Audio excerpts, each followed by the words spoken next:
Not satisfied with setting a record of 17 goals in the Champions League last season, Cristiano Ronaldo is bent on breaking Lionel Messi's 50 goals mark in a single season. I guess that is possible because with the way he's scoring goals, he might just set a ridiculous mark of 80. Trust Cristiano Ronaldo can definitely do that. You're watching Sport This Morning on Channels Television, broadcasting live from Lagos. I'm Cecilia Omogbe. First, the headlines. The Super Falcons are fully focused in retaining the African Women's Championship despite not having the best of preparations for the tournament. And the Super Eagles are having their first training section this morning at the training pitch of the Abuja National Stadium, and the media officer Ben Alaya will be joining us to give us live update from the training camp. Also on the program, U.S. Open champion Marin Cilic is out of Shanghai Masters. Karlovic actually ensured he did not get to the second round. And in swimming, the most decorated swimmer in history, Michael Phelps, has been suspended for 6 months by the U.S. Federation. Find out more on this and much more after this highlight where Cristiano Ronaldo scored his 22nd career hat-trick.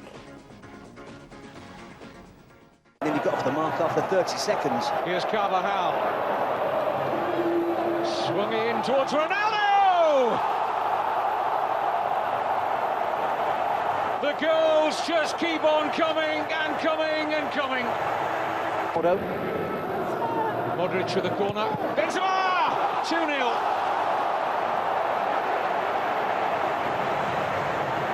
Benzema. Lovely ball. Round the corner to Bale. Ronaldo's there! 3. There was an inevitability about that. Once Karim Benzema found that delicious ball round the corner for Bale. And once again, Gareth Bale provides an assist for the master marksman. He found his way past Mikel Rico. Here's Ronaldo for the hat-trick, lays it on for Benzema. So unselfish, Cristiano Ronaldo.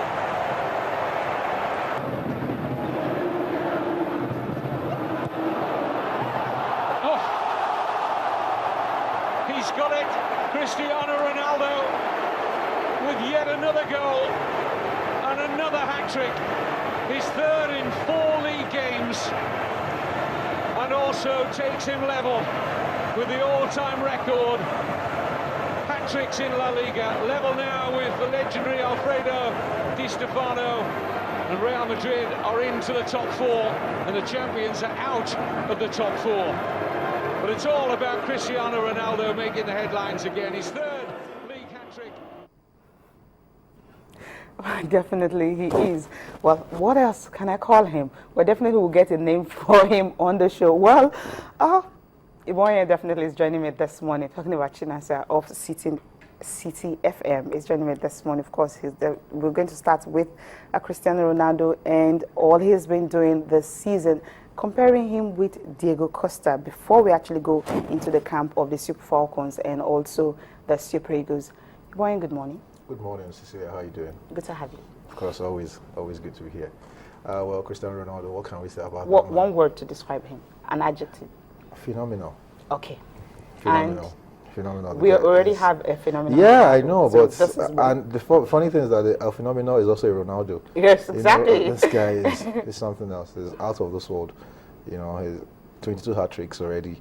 You know, for Real Madrid. Remember, he got only one for Manchester United. Funny enough, you know, he's playing in England. He got only one hat-trick for Manchester United, and he's gotten 22 for Real Madrid, an average of 2.5 goals a match. You know, that's why when you started the show, you were talking about projected expectations of him. I get up to 80 goals. The record is for 50 by Messi. You know, so who will bet against him?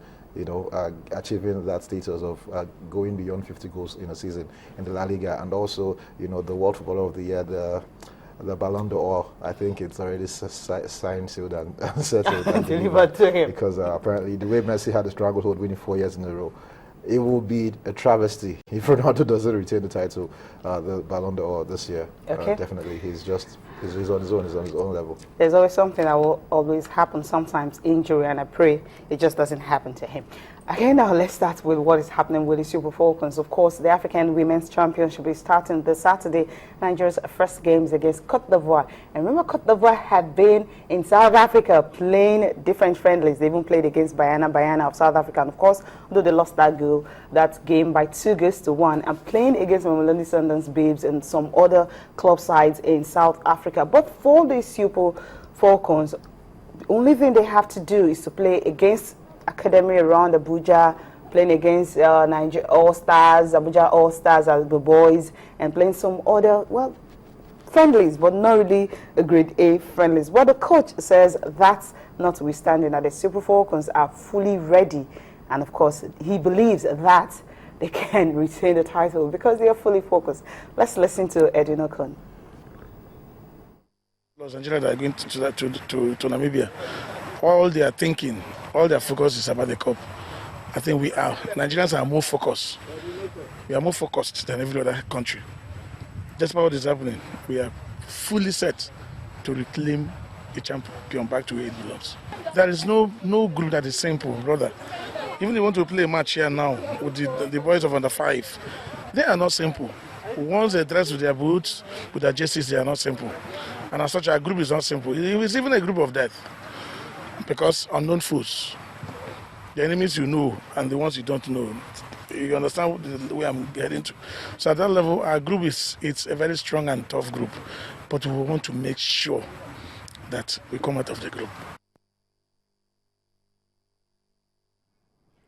Coming out is not enough because everyone is tipping them to reclaim the title that was lost 2 years ago. But Edwin Okon was on Sport Tonight via phone. He spoke with Toyin Bitoyi concerning when they will travel to Namibia. He said he doesn't really know when they will be traveling. But remember, Nigeria's first game is on the 11th of this week. Let's listen to him. I think the right question was supposed to go to get to NFF and not me. Mine is purely technical and tactical work in the pitch, and not the arrangement for the movement of the team. So that question is supposed to get to those in the office and not me. Oh, so when are you leaving? It is the office that's supposed to tell me when I'm leaving. Mine is to keep the girls and the team set for the tournament. All right, so as it stands right now, we still are not very sure of when the team is leaving for Namibia. As it starts with the team is asked me to leave them from the office from there. I think we'll leave. We are set, we are prepared. Okay, let's move on to some other questions, Coach Okon. How confident are you that these girls have been prepared adequately for the African Women's Championship? The reason why I ask this question, Coach, teams are playing teams going to the tournament. Our girls have been playing against men, boys, all-star. Would that be adequate in your own assessment?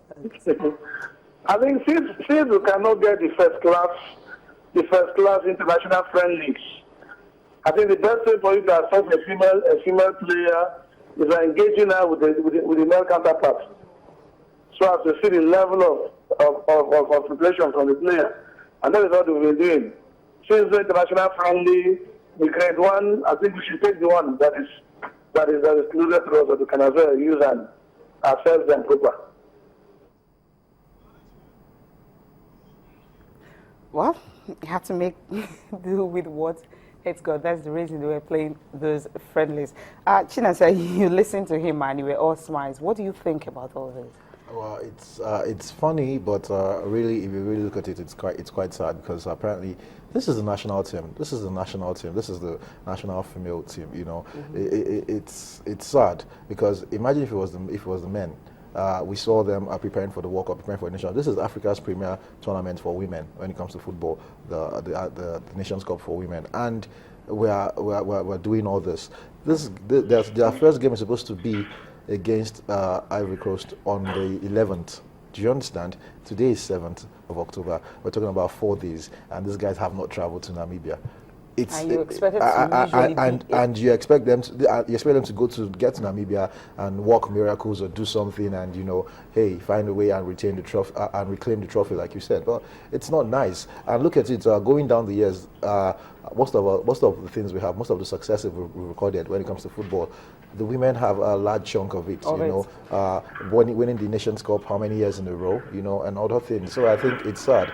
It's sad what is happening right now to these girls, the logistics terrible. I think something really needs to be done about this, because it's not funny anymore. These girls should have been in Namibia a long time ago. The Ivorians are our first match. Do not forget that these guys are not going to be here, Equatorial Guinea, and it is because they were knocked out by the Ivorians. So it's not like the first game we're playing is going to be against rundown. So you agree with the coach when he said we're actually in a group of death? Yes, it's a very tough group. It's a very tough group. Now he said all we have to do is to see how he can get out of that group, then project if we can. Definitely. So, but the main thing they should organize these girls, get them to Namibia with at least 2 or 3 days, to spare, so that they can rest and acclimatize and get in the mood for the game against Ivory Coast is important, because it wouldn't be funny if these girls go there and they don't do well, and other Nigerians that don't really know what is happening begin mouthing off, talking about. Okay, hopefully we believe by the end of today, or before the end of today, the Nigerian Football Federation might just send a message and tell us when the girls will be leaving. At first, everyone thought it was going to be Wednesday, but right now, the coach said he doesn't know when the girls will be leaving Nigeria for Namibia. What we talked about Super Eagles earlier, that Ben Alaya will be talking to us from the training ground, because the Super Eagles are having their first training section this morning in Abuja. And of course, yesterday they said as at 3 p.m. you had like about 10 players in camp. So we just want to know how many players we have in camp right now. If more players arrived last night, of course, how many more players will be arriving? Good morning, Ben. Hi, good morning, Cecilia. So how is Abuja this morning, and of course the training camp? Yeah, Abuja is okay. The weather is good, very conducive. We just training session now started at about 7:15, ending at about 9:15. Shows that we had 2 hours of serious, rigorous training with 17 players in camp. Okay. 17. Aluko Mason is here, Ron Parkland is here, Babatunde Michael is here, and Gebo is here trained.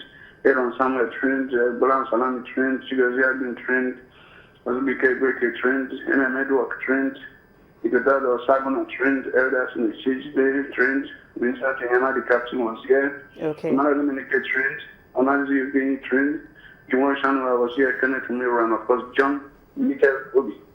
Those are the 17 players that trained. We expect that by the evening training session, there should be a full house. Okay, that's almost a full house, just like you said. Now, talking about Edward, that's the new guy that was invited to replace Victor Moses. What do you think about him, and how well did he train this morning? He's a smart player. He's just like Igodalo Saguna.